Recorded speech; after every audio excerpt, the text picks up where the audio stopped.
Yes, I'd say it's a full-scale panic. Are you having a run on the banks there yet? Well, it's rather brutal here. We're advising our clients to put everything they've got into canned food and shotguns. Please take a moment at this time to locate. Well, I live in California, so my vote basically doesn't matter. The state goes blue no matter what. If I vote blue, okay. If I vote red, it doesn't matter. I'm not necessarily happy about this system, but it is the system. So here we go. 2020. First and foremost, I know that this has been said to the point of cliche, but here goes. Trump is a symptom and not the problem. Now, that doesn't mean that he hasn't been destructive to the country. Think about it like this. A heroin addiction is a symptom of a larger trauma. It's not just the heroin. Plenty of people break their legs, take some morphine, get off of it, absolutely no problem. But some people get addicted to it. Not just because of the heroin, but because the heroin is a cover for a larger problem. And when they stop taking the heroin, that problem is still gonna be there. That's when they're gonna have to actually face their trauma. Now, that's not to say that the heroin doesn't make it so much worse. Many of my friends can't wait to see Trump get voted out of office in November. And I have to tell them that even if that were to happen, it won't mean that the problem will be fixed. We'll just have to face the problem that put him there to begin with. So there's that. Trump is our heroine. The nation seems addicted to him, constantly having to look at news stories about him, constantly having to read his tweets and the updates on his family and so forth and so on. It's so much. It's completely taken over the news cycle. News has been going downhill for a while now, 20 years or something, but I really see that it has gotten a lot worse since 2015. When the media realized that anything with Trump in it would go right to the top and they would get clicks and they would get more ad money. So he's everywhere. Whether you love him or you hate him, it's got to involve him. Whereas a lot of things are going down in the country right now and in the world that we're not seeing anything about because the news cycle is so dominated by the elections and by Trump. I don't want to go into it. If Trump's out and there needs to be more tabloid nonsense, I'm okay with it being Hunter Biden's antics. And no, I do not have a problem with people calling Hunter Biden a crackhead, because for the past 30 years, the term crackhead was used to insult members of the Black community, basically calling them worthless and writing them off. So for the child of a vice president, a powerful man, to have this very same addiction, act in a very similar manner, and instead of being imprisoned or forced to live on the streets, given an $80,000 a month job, well, you gotta call a spade, and you gotta call a crackhead.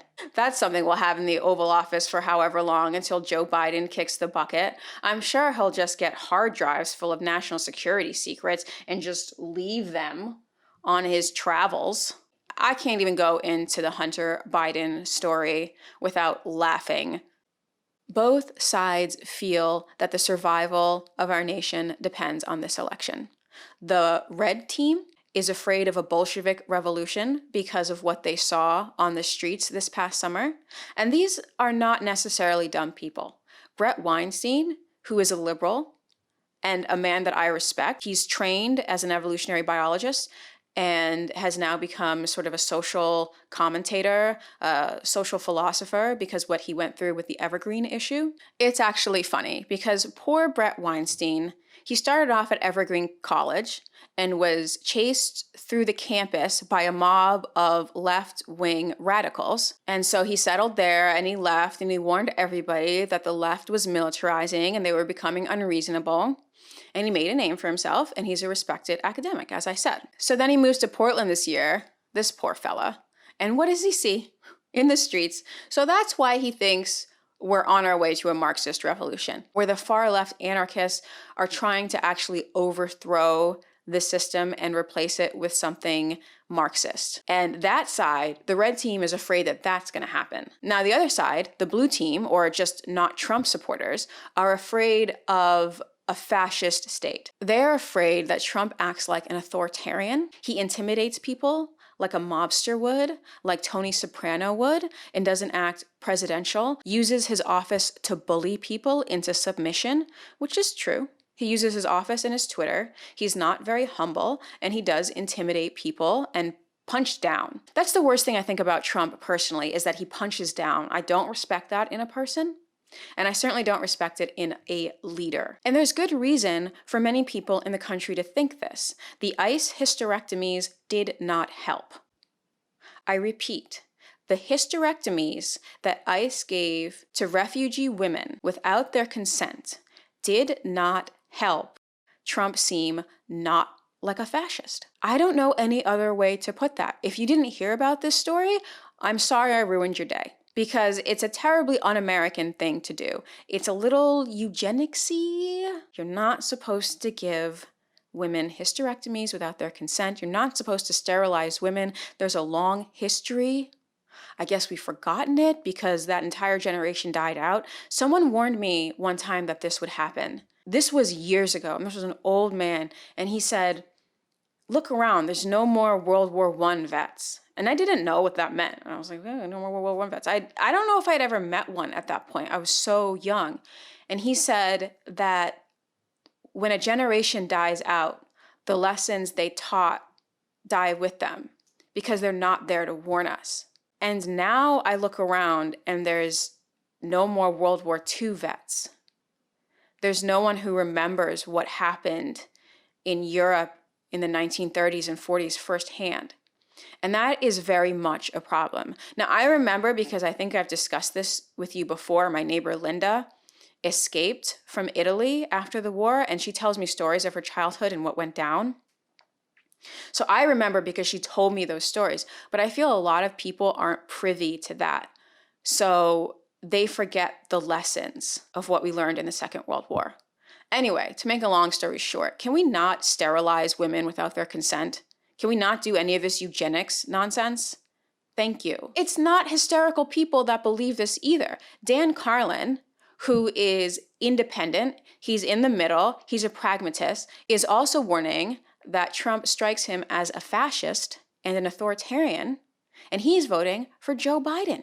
If you're not familiar with Dan Carlin, I suggest you listen to some of his Common Sense podcasts. He also does Hardcore History, but the Common Sense podcasts prior to 2016 are shocking because he predicted Trump would come about. He was sort of for it, but now, 4 years later, he's just warning us. This guy is an authoritarian, and this can get very dangerous. Now, if you look at what both sides, what the people want, they're kind of similar.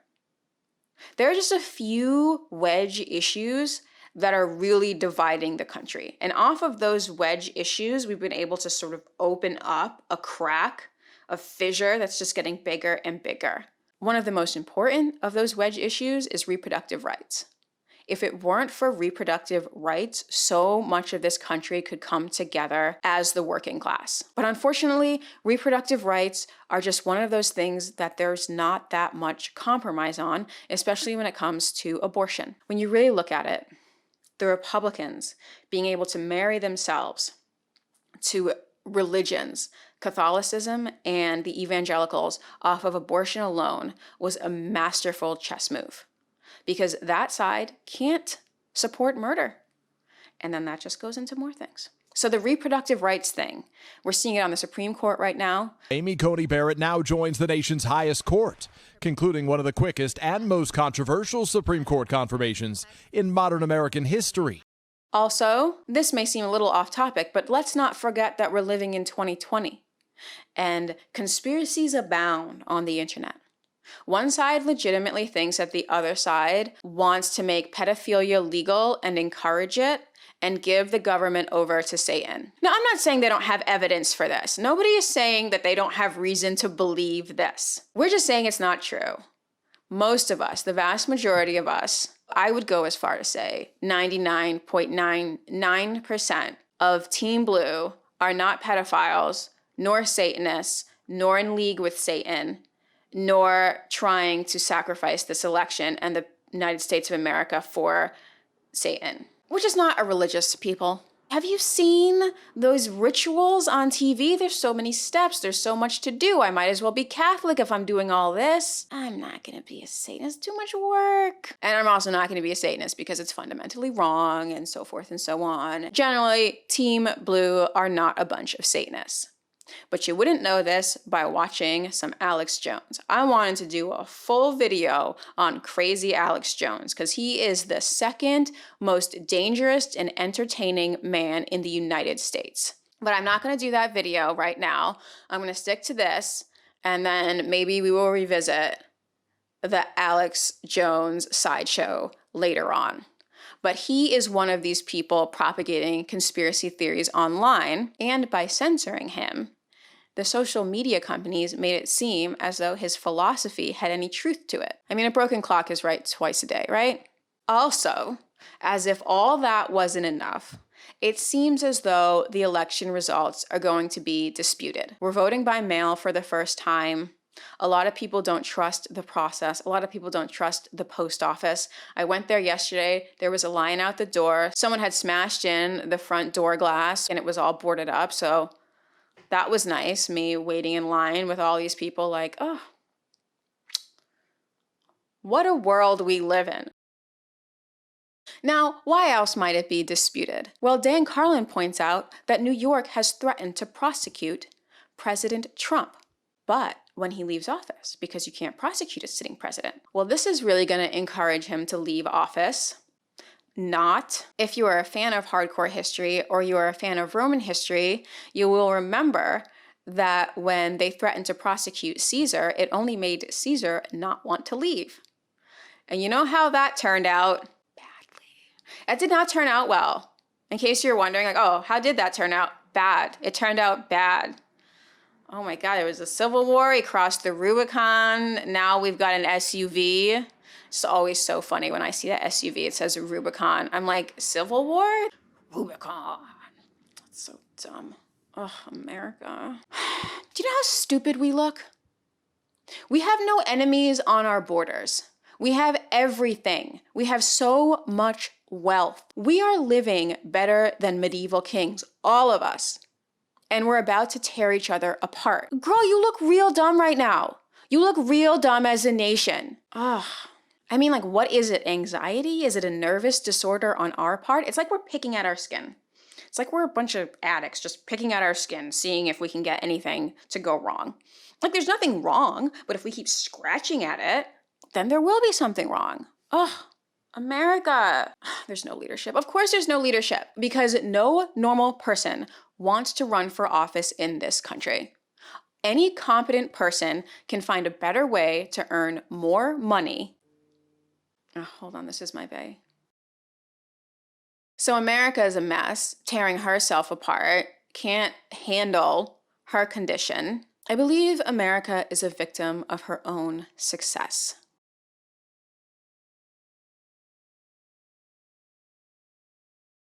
And no one in their right mind would run for office in this country because intelligent, competent, moral people want nothing to do with politics.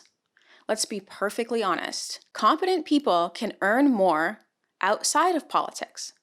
They don't have to beg for money half the day, and they don't have to compromise their morals. So why would they go into politics? Like, just, we gotta think. We don't make it easy for leaders to emerge in this country. We make it easy for opportunists to emerge. Opportunists will always find the opportunity to emerge. They're opportunists. But genuine moral leaders, we don't encourage them to run for office. So this is what we get. We get two men in their 70s who are both now suspected of corruption because no one in their right mind wants to run for office. Look at Obama. Look at Obama when he went in versus when he went out. The office aged him considerably. They tortured him for 8 years and did everything they could to embarrass and humiliate him. Why would anyone invite that on their family? Like, just think about it. Especially you could just go into any other field. You could go into tech, you could go into the sciences, you can go into media. Like, who in their right mind wants to go into government? I think we should draft our leaders. Brett Weinstein suggested this. Now, just because I don't agree with him that we're on our way to a Bolshevik revolution, I absolutely am for his dark horse movement. Basically, he wants to draft our leaders. I get it. They did it in Rome. They did it in Rome. When things got really bad, they just drafted a guy because they were like, no one in their right mind wants to run for office. We're going to find the most capable person and force him to lead. And they did, and it worked. Now, the goal of Brett Weinstein and his dark horse platform is to draft a president and a vice president. And he wants to get one of each party who can agree and compromise. And he thinks that one will run as president and one will run as vice president, and they will switch off every 4 years and make the decisions jointly. There is some promise to this. I do think if you got two people working in good faith and had the interest of the country at heart and were willing to compromise, this could work out very well. And this could also lead to stability, because our problem now is that every 4 years, everything might change. And then every treaty that the president just signed, well, that could go out the window. So no one wants to make treaties with us. And we have to swap out government workers every 4 years and the heads of departments. It's just so much turnover and change consistently that you can't really get any policy to work long enough to see the effects. So the dark horse platform wants to prevent this and allow some period of stability. Anyway, for bureaucratic and technical reasons, they weren't able to make it work for 2020. So now they're going for 2024. Hopefully they also do this for some down the ballot positions as well, because president is a big gamble. You know, try it for representative, try it for senator, try drafting people from the neighborhood, really get out and do a grassroots campaign. I do hope they're able to make something work on this. Jesse Ventura criticized this plan, and he said that it's really unreasonable to think that a Republican and a Democrat are going to work together, and one isn't just going to shut the other one out. I mean, cynical, but you can see why Jesse Ventura might be cynical. Jesse Ventura is actually going to run this year on a Green Party ticket, but through some internal politics of the Green Party, he wasn't able to get the head of the ticket. So I guess the Green Party is a little shady too. Plus, he said that if he did run, he would lose his health care. So can you imagine a former governor and star of Predator, former action movie star, still has to worry about losing his health care? What hope is there for the rest of us? A journalist, a gentleman by the name of Greg Palast, wrote a book called How Trump Stole the 2020 Election. It's already published. Wonderful. He says it's a warning. Obviously, it's not a history because it's in the future, but he's explaining how it might happen. Back in 2000, a guy named George W. Bush was supposedly elected president. But the key to it, he won the presidency by just 537 votes. I'm not talking about electoral votes. I'm talking about 537 votes in Florida. I was working for the Guardian BBC television. I investigated, but one of the keys to this so-called victory by Bush was a guy named Roger Stone. Heard of him? Yeah. Okay, so remember, Agent Orange has just sprung him from the can. He's not in prison. Why? Because back in 2000, he led this riot. There's a photo of it. He led this kind of riot of highly paid consultants who went into the Miami-Dade clerk's office where they're counting the ballots. And these guys were going berserk, trying to break windows, smashing up furniture, etc. So they stopped the count because it was too dangerous for people to work there. She certified the election. The election was again certified by the Florida legislature that Bush had won. Gore went to the Supreme Court, his opponent, and said we should continue to count all the votes. And the Supreme Court hit Gore and America over the head with its gavel, 5-4, choosing George Bush as president. Now, what's the lesson here? This time it won't be Brooks Brothers suits. It won't be guys screaming and hollering that you see. No. It's going to be a bunch of schmucks in Hawaiian shirts. Those are the blue boys. And then if you look at that Zach D. Roberts photo there from our team, who is embedded now with the white supremacists. He's got a reporter embedded with them. This is a respectable journalist, this Mr. Palast. He's not just some guy off the street. He's worked from the BBC and the Guardian, and I thought what he was saying was so interesting. It was in a video with a very clickbaity title, but once I started watching and once I started listening to why he felt what he felt, I don't know how clickbaity that title ultimately was. He's making the point that if extremists on the right can delay the vote count by 3 weeks, it goes to the House of Representatives, and the 12th Amendment is invoked, whereby each state gets one vote.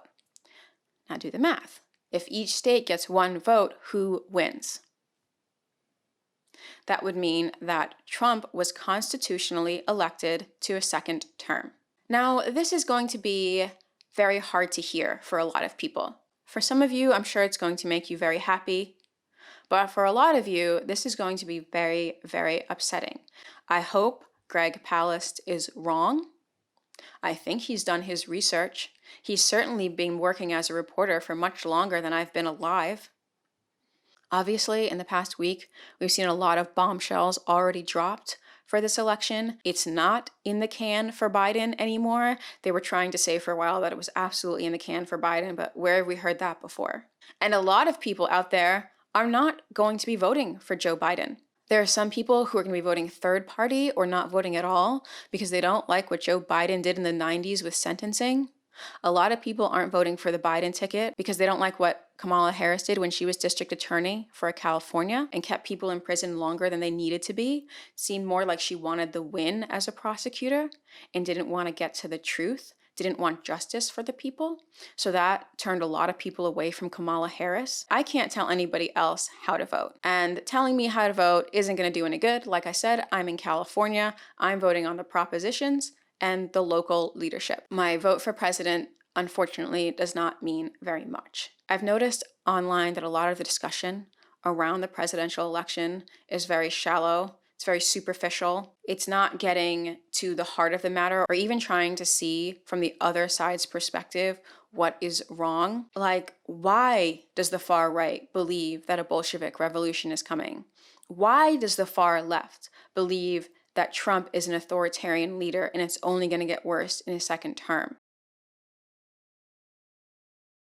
If we could spend less time yelling at each other and more time asking why.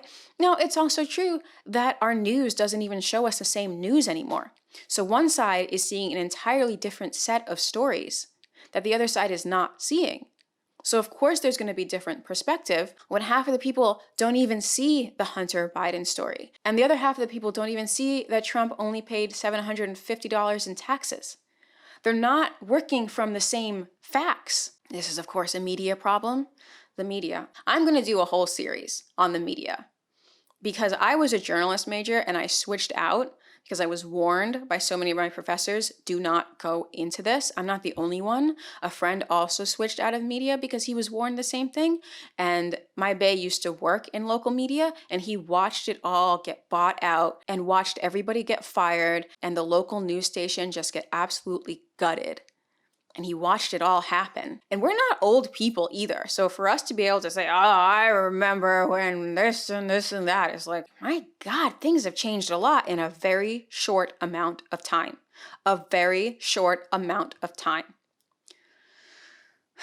So that's the election. Vote for whoever you're going to vote for. It probably won't make that much of a difference. They're going to try to throw your vote out one way or the other. Don't even get me started into what they're doing in Orange County. And that's just the tip of the iceberg. November 3rd is looking like it's going to be a hot mess. And I'm going to watch it. I'm going to watch the whole thing. When Trump got elected in 2016, I went to an election party and everybody there was so confident that Hillary Clinton was going to be elected. When the votes started coming in, it just got worse and worse and people were crying and there was drama. Me and my friend already knew what was happening because we understood that 2016 was a year for populism. But a lot of people basically didn't understand that. And a lot of people in Los Angeles absolutely didn't understand that because everybody's in their bubble. They see, oh, Los Angeles is going for Hillary. The whole country must be going for Hillary. Los Angeles is a bubble. It did not happen. And it got really sad, really tense in that room. I feel I was speaking reason. I feel I was being the reasonable one because everyone was like, oh, if he wins, we're gonna break off, we're gonna have a civil war. I'm like, girl, do you own a gun? Do you have farmland? You ain't doing a goddamn thing. I don't want to hear any of this Civil War nonsense from anyone who doesn't have any farmland and a source of fresh water. That's it. Fresh water is the minimum before you can speak about a civil war. Honestly, for people like Dan Carlin, the best case scenario is to get rid of Trump and put Biden in office so we can return to some sort of normalcy. But that normalcy that we had before was already sick. And that's how we got into office in the first place. And that's why we as a nation needed that heroin, because we had deeper underlying issues. And Trump was the heroin. And when he goes away, we still have to deal with the issues. Our illness isn't gone because we dealt with the symptom. So that's what I think about 2020. That's why I don't like to talk about politics too much, except when screaming to my boo in the morning while watching Rising. It's a crime against America. It's really what it is. It's for allowing these people to be it's for allowing Americans to be destitute in their greatest time of need, to rot until February, essentially. And everybody is complicit. Yeah. Everybody. Who is running this place? Anybody running this place? The inmates are in charge of the asylum. Every morning I scream this to him and he's like, it's true. And then he screams something back and then we just drink coffee and yell at the TV.